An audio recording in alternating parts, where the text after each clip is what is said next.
et üks kelm tuleb lihtsalt sulle ligi, ükskõik kas siis internetis või tänaval või kuskil mingis natuke kodusemas keskkonnas, poeb naha vahele ja lõpuks see päädib sellega, et pärast esimest või teist kohtumist inimesed vabatahtlikult annavad ära suuri varandusi ja jäävad sellest kõigest ilma. Kuidas see käib? Mis need nipid on?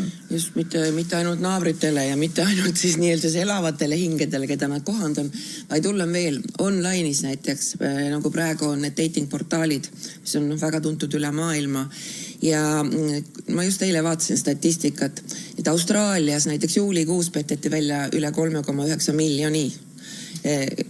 No ja meie jutuajamine tõukub sellest, et siin tuli välja juhtum, kus üle miljoni siis Eesti naistelt üks armukeelm välja pettis. Ehk siis suhtarv on tegelikult sama, kui me hakkame nagu statistiliselt mõtlema. Ja kuidas see käib? See on huvitav, et need ohvrite tüübid tavaliselt on 45-64 vanuses. Täitsa loogiline seepärast, eks selleks ajaks inimesel Pigem naisterahvad? Ei ole. Naisterahvad on kuskil 57-54% nendest. Ülejäänud on mehed. Taktikad, mida kasutatakse, on natukene erinevad.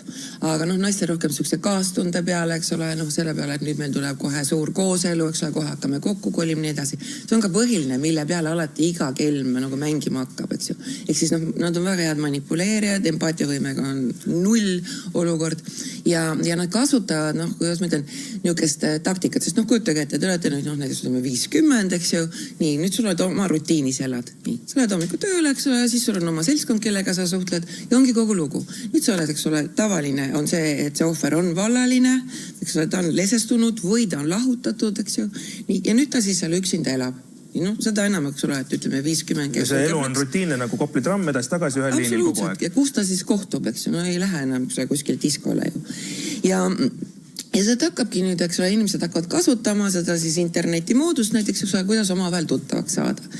Ja see on suur tööstust, mis on nagu täiesti tõusvas trendis aastatega läinud petuskeemid. Ja see ei ole mitte niimoodi, et ta on nüüd üksikisik seal, ütleme see praegune juhtum, mis tuli välja, see oli küll, me räägime üksikisikust, aga tavaline on see, et see on nagu rahvusvaheliselt organiseeritud kuritegevus. Ma rõhutan seda. Selles mõttes, et see on sa ei tegele mitte ühega kuskil Ghanas või Nigeerias, vaid üks osa näiteks on USAs, üks osa on Inglismaal, üks osa on hoopis kuskil Prantsusmaal või Süürias. Ja inimesed hakkavad, ütleme seda sõltuvust tekitada, ehk siis, et ma tahan sulle seda raha, eks ole, saata. Aga kuidas see käib? Kuidas see sõltuvuse tekib?